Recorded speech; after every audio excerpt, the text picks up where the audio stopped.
Hello viewers, welcome back to our channel literature Sarathi. Viewers, आज का जो हमारा टॉपिक है वो है शिक्षण कौशल विधियाँ। इन पर हम डिस्कस करेंगे। ये उत्तराखंड लेक्चरर स्क्रीनिंग एग्ज़ाम के लिए बहुत ही इम्पॉर्टेंट टॉपिक है। तो इससे रिलेटेड हम सारे टॉपिक डिस्कस करेंगे वन बाय वन। तो चलिए हम अपना टॉपिक आज का टॉपिक लेते हैं। शिक्षण कौशल।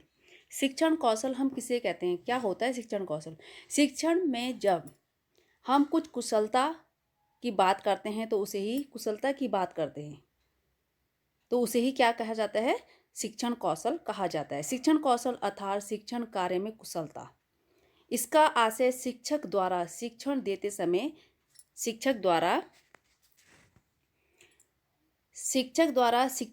समय अपनाए जाने वाले हाव भाव, भाव भंगिमा, विविध कार्यकलापों के व्यवहारिक तौर तरीकों के समूह से लगाया गया है।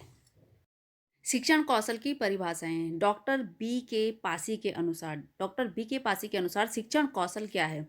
शिक्षण कौशल छात्रों के सीखने के लिए सुगमता प्रदान करने के विचार से संपन्न की गई संबंधित शिक्षण क्रियाओं या व्यवहारिक का समूह है। ये किसके अनुसार है? डॉक्टर बी के पासी के अनुसार। मैक इंटेयर्क एवं वाइट के अनुसार शिक्षण कौशल शिक्षण व्यवहार से संबंधित वह रूप है जो कक्षा की अंतः प्रक्रिया द्वारा उन विशिष्ट परिस्थितियों को जन्म देता है जो शैक्षिक उद्देश्यों की प्राप्ति में सहायक होते हैं, सीखने में सुगमता प्रदान करती है, सरलता प्रदान करती है। वही क्या होती हैं? हमारे शिक्षण कौशल होते हैं। डॉक्टर कुलश्रेष्ठ के अनुसार आपके एग्जाम में इस तरह से भी आ सकता है कि ये किसकी द्वारा दी गई परिभाषा है, तो इस तरह से भी आपका ये इम्पॉर्टेंट पॉइंट होता है। डॉक्टर कुलश्रेष्ठ के अनुसार शिक्षण कौशल शिक्षक की हाथ में वह शास्त्र है जिसका प्रयोग करके शिक्षक अपनी कक्षा वह शस्त्र है जिसका प्रयोग करके शिक्षक कक्षा शिक्षण को प्रभावी और सक्रिय बनाता है, कक्षा की अंतर प्रक्रिया में सुधार लाने का प्रयास करता है। ये क्या है? डॉक्टर कुलश्रेष्ठ की जो परिभाषा है उनके अनुसार। अब हमारा नेक्स्ट पॉइंट है शिक्षण कौशल की प्रमुख विशेषताएं। क्या विशेषताएं, क्या क्वालिटी हैं इसकी, स्किल्स क्या हैं? तो शिक्षण कौशल शिक्षण प्रक्रिया को प्रभावी बनाते हैं। पहले तो शिक्षण कौशल शिक्षण प्रक्रिया को क्या बनाते हैं? प्रभावी। नंबर 1 इसकी ये विशेषता हो गई। दूसरी विशेषता है यह समस्त अंतः क्रिया को सक्रिय, जो अंदर की जो क्रियाएं अंतः क्रियाएं होती है उनको क्या बनाता है? अंतः क्रिया को सक्रिय बनाता है। नेक्स्ट, यह विषय वस्तु को सरल और सुगम बनाते हैं, सरलता प्रदान करते हैं, जिससे क्या है? जब कोई विषय वस्तु सरल होगी और सुगम होगी तो वो आसानी से उसे क्या कर पाएंगे? छात्र सीख पाएंगे। तो ये विषय वस्तु को सरल और सुगम बनाता है। शिक्षण कौशल विशिष्ट लक्ष्यों की प्राप्ति में सहायक। विशिष्ट लक्ष्यों की प्राप्ति में क्या होता है? शिक्षण कौशल सहायक होता है। यह शिक्षण प्रक्रिया तथा व्यवहार और व्यवहार को संयमित करते हैं। तो ये सारी विशेषताएं हमारी किसकी हैं? शिक्षण कौशल की। कौन कौन सी विशेषताएं बताई हमने? कि प्रभावी बनाते हैं शिक्षण प्रक्रिया को, समस्त अंतःक्रिया को सक्रिय करते हैं, विषय वस्तु को सरल और सुगम बनाते हैं, शिक्षण कौशल विशिष्ट लक्ष्यों को प्राप्ति में सहायक होता है, एंड देन शिक्षण प्रक्रिया और व्यवहार को संयमित करते हैं। कौन? शिक्षण कौशल। और यही शिक्षण कौशल की क्या है? विशेषताएं हैं। शिक्षण कौशल की विधियां, पहले हम इसको पहले वीडियो में हम डिस्कस कर चुके हैं, फिर भी इसमें शॉर्ट में मैं बताऊंगी आपको। शिक्षण की विधियां एवं कौशल। शिक्षण एक प्रकार का पारस्परिक प्रभाव है जिसका उद्देश्य दूसरे व्यक्ति के व्यवहारों के वांछित परिवर्तन लाना है। यह किसने कहा है? यह कहा है गेज महोदय के अनुसार। शिक्षण का अर्थ है सीखने में वृद्धि करना, ज्ञान प्राप्त करने की प्रक्रिया क्या है? शिक्षण है। ज्ञान प्राप्त करने की प्रक्रिया शिक्षण है। और शिक्षण के तत्व हैं कक्षा, विद्यालय, समाज। कक्षा, विद्यालय और समाज ये शिक्षण के तत्व हैं। उद्देश्य के आधार पर शिक्षण के प्रकार। तो उद्देश्य के आधार पर शिक्षण के 3 प्रकार हैं: ज्ञानात्मक शिक्षण, भावात्मक शिक्षण, मनोगत्यात्मक शिक्षण। ज्ञानात्मक, भावात्मक और मनोगत्यात्मक शिक्षण ये उद्देश्य के आधार पर शिक्षण के प्रकार हैं। शिक्षण के स्तरों के आधार पर शिक्षण के प्रकार: स्मृति स्तर, बोध स्तर और चिंतन। स्मृति, बोध, चिंतन, तो ये भी 3 हैं हमारे स्तर के आधार पर। शासन प्रणाली के आधार पर शिक्षण के प्रकार: एक तंत्रीय शिक्षण, लोकतंत्रीय शिक्षण, हस्तक्षेप रहित शिक्षण। शैक्षिक व्यवस्था के आधार पर शिक्षण के प्रकार: औपचारिक शिक्षण, अनौपचारिक शिक्षण, औपचारिकेतर शिक्षण।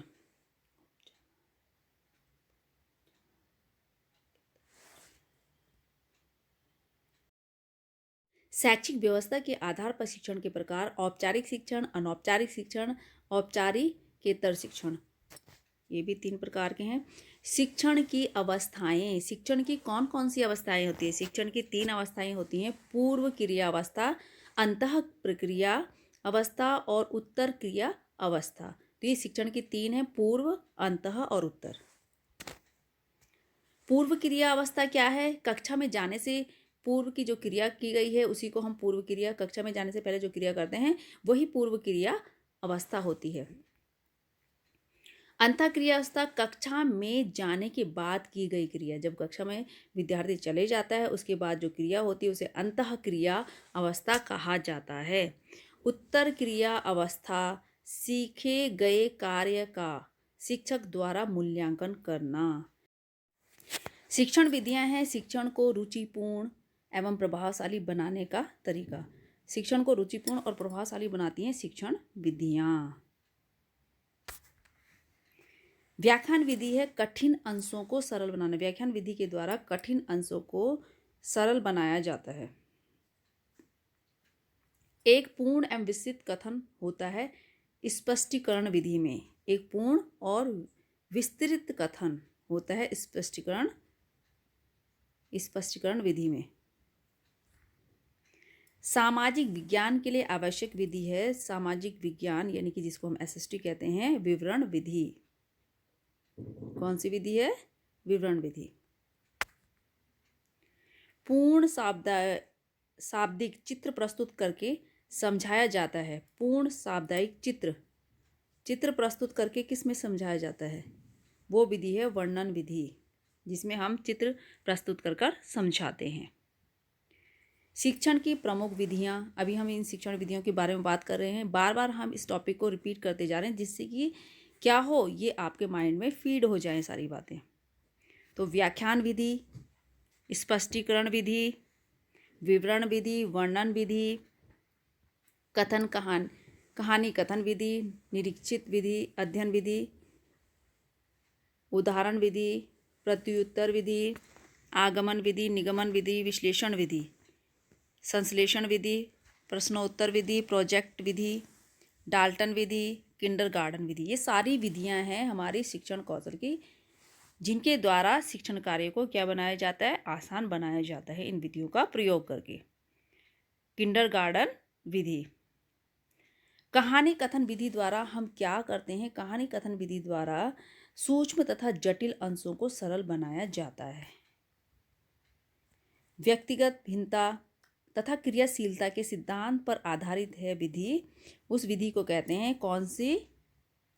व्यक्तिगत भिन्नता और क्रियाशीलता के सिद्धांत पर आधारित है निरीक्षित अध्ययन विधि।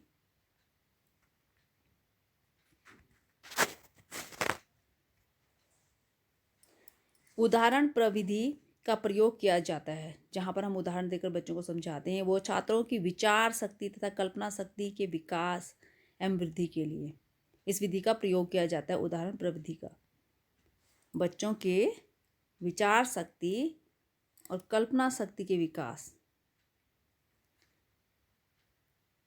शुद्ध विधि शब्द लिया गया है लैटिन भाषा से।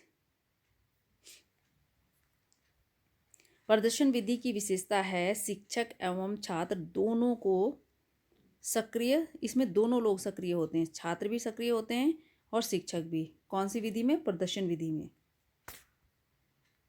प्रदर्शन विधि का उपयोग होता है छोटी कक्षाओं में, बड़ी कक्षाओं के लिए उपयुक्त नहीं है, छोटी कक्षाओं में इस विधि का उपयोग अधिक होता है। शिक्षण कौशल छात्रों के सीखने के लिए सुगमता प्रदान करने के विचार से संपन्न की गई संबंधी शिक्षण क्रियाओं या व्यवहारों का समूह है। तो ये कथन है डॉक्टर वी के पासी का। किसका है? डॉक्टर वी के पासी। कक्ष में अपने शिक्षण को प्रभावशाली बनाने को कहते हैं। कक्ष में अपने शिक्षण को प्रभावशाली बनाने को क्या कहते हैं? प्रभावशाली बनाने को कहते हैं शिक्षण कौशल। शिक्षण कौशल की विशेषता है, क्या विशेषता है? प्रक्रिया एवं व्यवहार संबंधी, विशिष्ट लक्ष्यों की प्राप्ति में सहायक शिक्षण कौशल। शिक्षण कौशल प्रभावी बनाते हैं शिक्षण प्रक्रिया को। ये सारी बातें हम पहले भी डिस्कस कर चुके हैं। शिक्षण कौशल से सक्रिय बनाया जाता है समस्त अंतःक्रिया को। जो निष्क्रिय पड़ी होती हैं उनको सक्रिय बनाया जाता है शिक्षण कौशल के द्वारा। सूक्ष्म शिक्षण आधारित है, सूक्ष्म शिक्षण आधारित है किस पर? शिक्षण कौशल पर। सर्वप्रथम शिक्षण कौशल सूची तैयार की गई, किसके द्वारा तैयार की गई? तो स्टैनफोर्ड वीवी तथा फोर्निया वीवी के द्वारा। सबसे पहले शिक्षण कौशल की सर्वप्रथम शिक्षण कौशल की सूची तैयार की गई। सूक्ष्म शिक्षण के अंतर्गत शिक्षण कौशल निर्मित है। प्रोफेसर वी के पासी द्वारा 13वीं सूची में, 13 सूची है इसमें, इसके अंतर्गत सूक्ष्म शिक्षण के अंतर्गत शिक्षण कौशल निर्मित है 13 सूची। सूक्ष्म शिक्षण का प्रथम स्तर है, क्या है? उद्देश्य को लिखना। सूक्ष्म शिक्षण का दूसरा स्तर है पाठ की प्रस्तावना। पहला तो उद्देश्य लिखना, क्या उद्देश्य हैं जो भी वो काम कर रहे हैं, और दूसरा है पाठ की प्रस्तावना। NCERT द्वारा निर्धारित महत्वपूर्ण शिक्षण कौशल है, क्या कौशल है? शिक्षण कौशल के 4 हैं शिक्षण कौशल। वो कौन कौन से शिक्षण कौशल हैं? 4 नहीं है, 5 हैं। NCERT द्वारा निर्धारित महत्वपूर्ण शिक्षण कौशल हैं 5। खोजक प्रश्न कौशल, स्पष्टीकरण का कौशल, उद्दीपन परिवर्तन का कौशल, पुनर्वर्णन का कौशल और दृष्टांत कौशल। खोजक, स्पष्टीकरण, उद्दीपन परिवर्तन, पुनर्वर्णन और दृष्टांत। तो ये हमारे NCERT द्वारा निर्धारित महत्वपूर्ण कौशल हैं और ये कौशल हैं 5। शिक्षक छात्रों में रुचि एवं जिज्ञासा उत्पन्न करके पूर्व ज्ञान को नवीन ज्ञान से जोड़ता है। तो ये कौन सा होता है? कौन सी विधि होती है? खोजक प्रश्न कौशल द्वारा। किसके द्वारा करता है? खोजक प्रश्न कौशल के द्वारा कि शिक्षक छात्रों के पूर्व रुचि एवं जिज्ञासा उत्पन्न करके उसके पूर्व ज्ञान को, जो पहले का ज्ञान है, उसको नवीन ज्ञान से जोड़ देता है। खोजक प्रश्न कौशल के घटक कौन कौन से हैं? इसके घटक हैं संकेत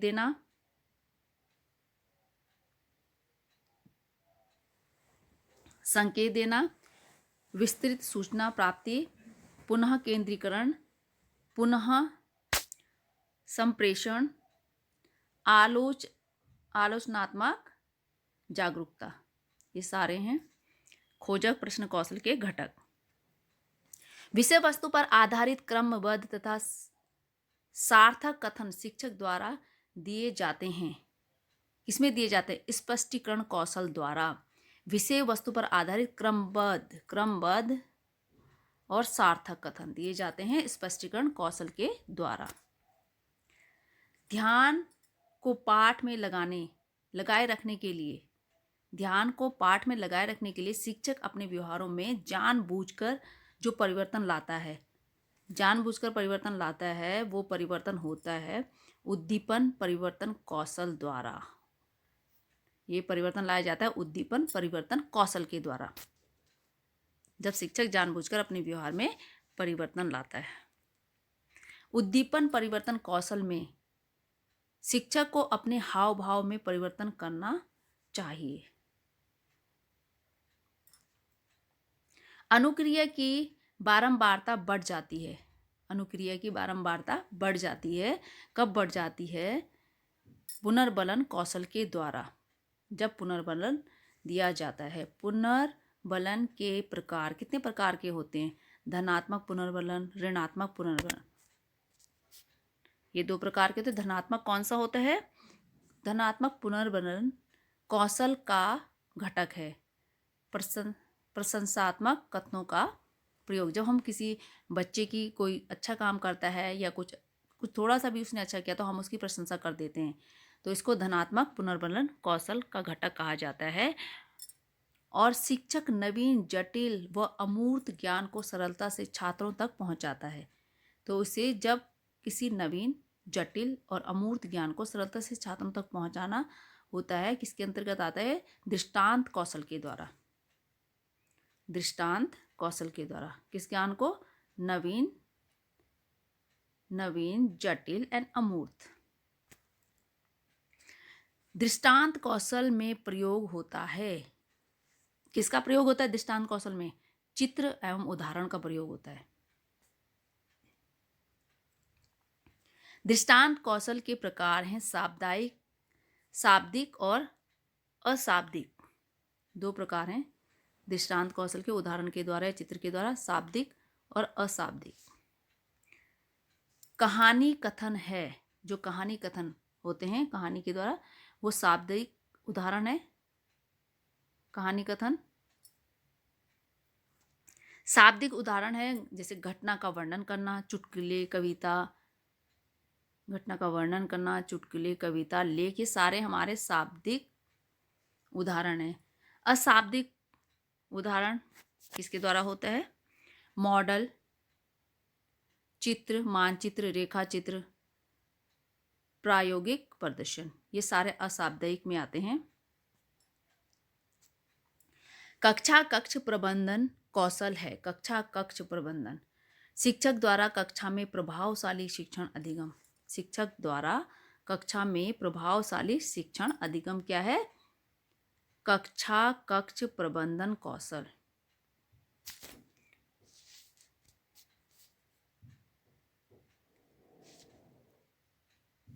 अधिगम को रुचिपूर्ण बनाया जाता है। अधिगम कक्षा कक्ष प्रबंधन कौशल के द्वारा अधिगम को रुचिपूर्ण बनाया जाता है कक्षा कक्ष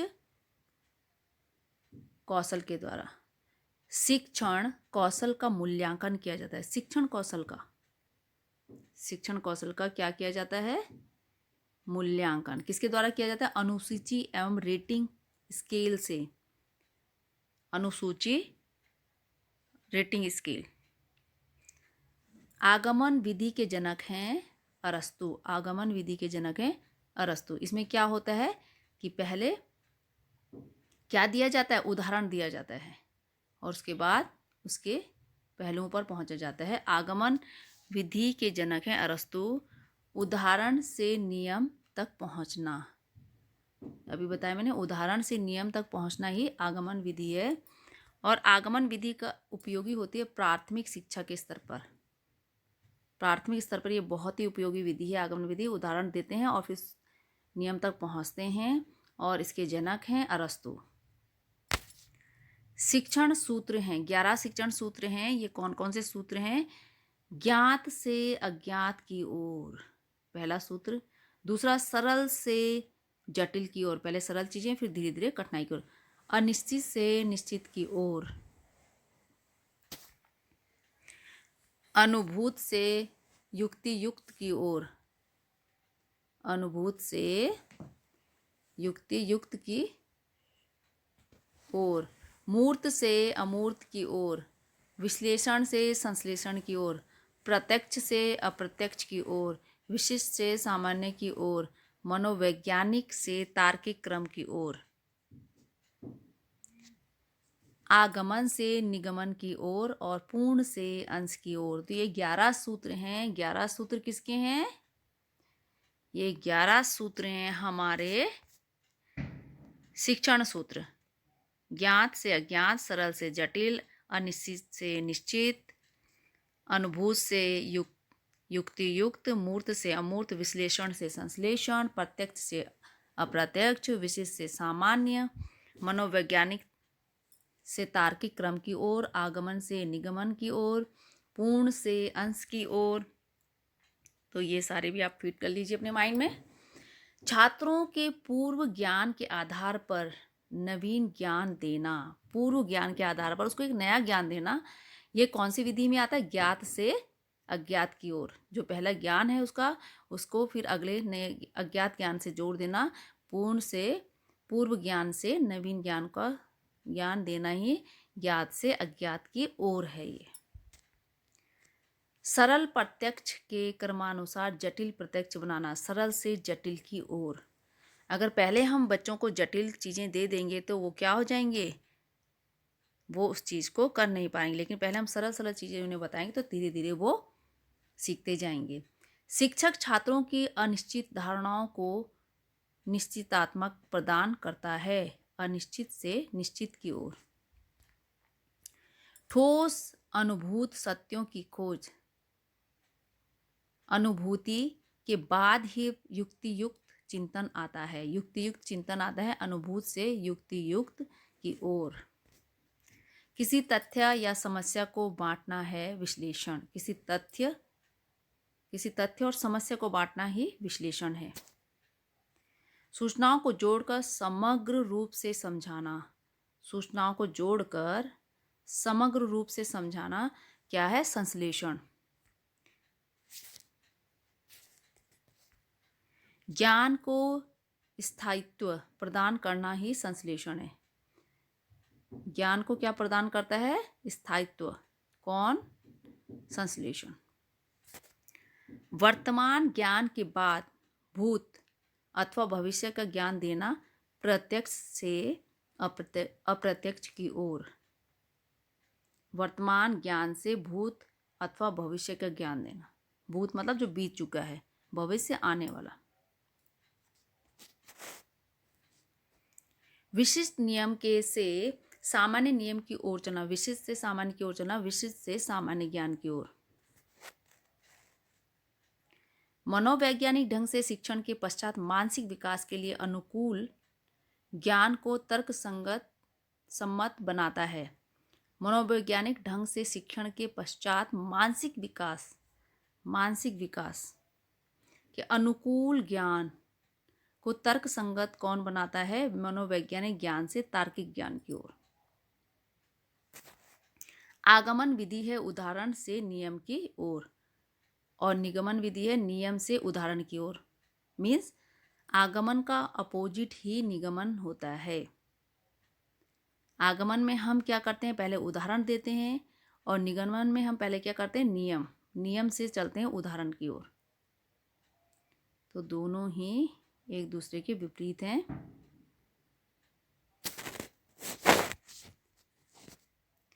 नए ज्ञान की खोज में सहायक है आगमन विधि। नए ज्ञान की खोज में शिक्षक को शिक्षण प्रदान करता है आगमन से निगमन। शिक्षक को शिक्षण प्रदान करता है। शिक्षक को शिक्षण प्रदान करता है आगमन से निगमन। खोज के फलस्वरूप प्राप्त ज्ञान है। पहले खोज की जाती है और उसके बाद ज्ञान प्राप्त होता है, वो है हमारा निगमन विधि में। निगमन विधि में शिक्षण होना चाहिए आगमन के पश्चात।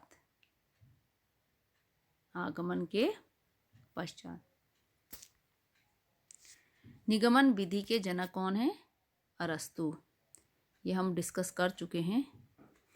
प्रमाण से प्रत्यक्ष की ओर है। प्रमाण से पहले प्रमाण चाहिए और फिर प्रत्यक्ष की ओर चलेंगे तो वो है निगमन विधि।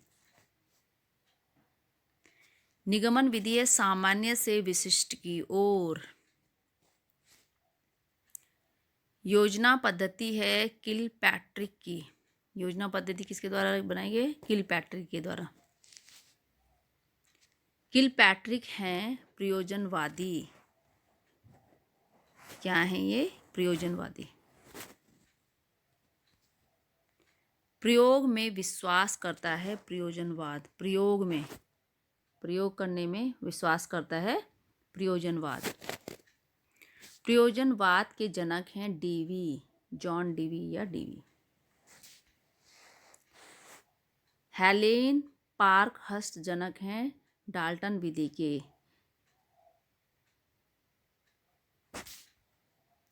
किंडरगार्टन विधि के जनक हैं प्रोवेल आएगा, सॉरी।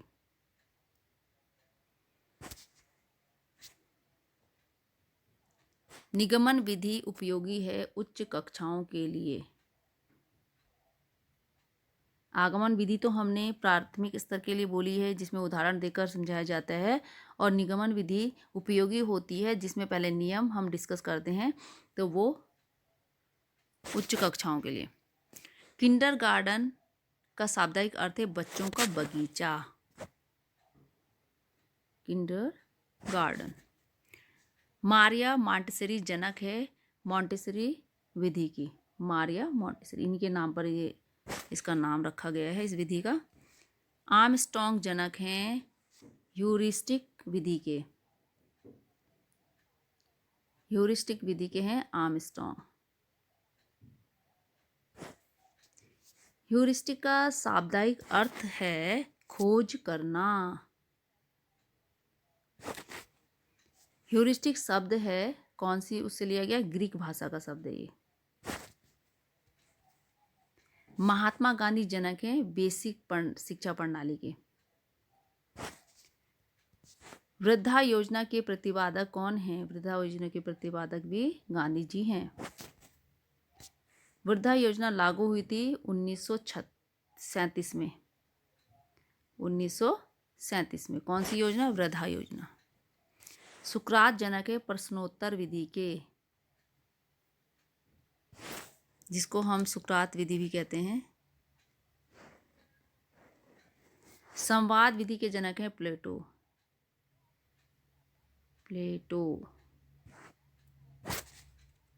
कविता इस विधि द्वारा याद कराई जाती है पूर्ण से अंश की ओर। पूर्ण से अंश की ओर। शिक्षण होना चाहिए बाल केंद्रित। अध्यापक केंद्रित नहीं होना चाहिए, विषय केंद्रित नहीं होना चाहिए। आज की जो शिक्षा है वो बाल केंद्रित शिक्षा है। बाल केंद्रित शिक्षा का संप्रत्य देन है मनोविज्ञान की। ये मनोविज्ञान ने बताया कि हमारी शिक्षा होनी चाहिए बाल केंद्रित। तो व्यूअर्स, आई होप आपको ये वीडियो पसंद आई होगी। अगर पसंद आई होगी तो लाइक कर दीजिए और मेरे चैनल लिटरेचर सारथी को सब्सक्राइब भी कर दीजिए।